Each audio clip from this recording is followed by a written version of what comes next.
Bayan ng San Fernando sa Bukidnon, tuluyang idiniklarang insurgency-free municipality. Itala na balita mula kay Jun Di Makutang Aris 19. Assalamualaikum, Jun. Alaykum assalam, Kuyang Angel.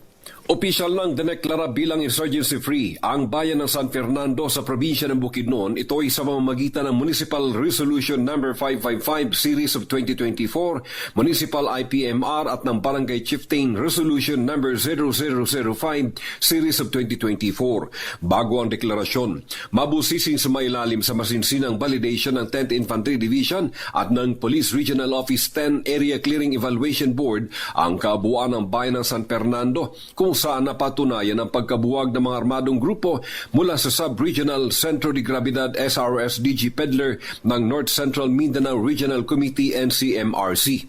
Ayon sa 10th Infantry Aguila Division Information Office, ang grupo ng SRS-DG Pedler ang pinakahuli umanong NPA unit na nag-ooperate sa bayan ng San Fernando kasunod ng pagkabuwag ng Guerrilla Front 55 noong December 14, 2021, ganun din ng Sub-Regional Committee 5 noong December 6, 2022.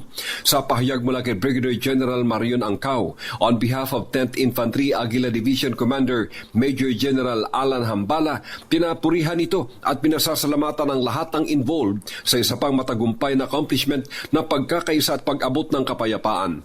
Umaasa si 10th ID Commander Major General Hambala na mas lalong aangat ang local economy, uusbong ang social development tungo sa pag-unlad ng bawat pamilya sa natamong kapayapaan ng bayan ng San Fernando, Bukidnon.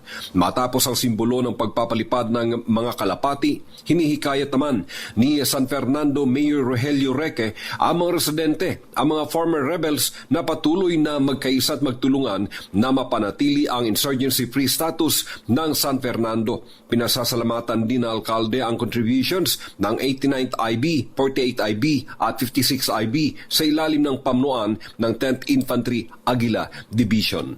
Mula sa kononahan sa Pilipinas, DCRH, ako si RH19, Jun Di Makutak, tuloy-tuloy sa pagbabalita, tuloy-tuloy na serbisyo, sama-sama tayo, Pilipino. Maganda umaga, Pilipinas! Sukran, Jun. Maraming salamat. Naimbag na bigat kada kayo amin sa ating mga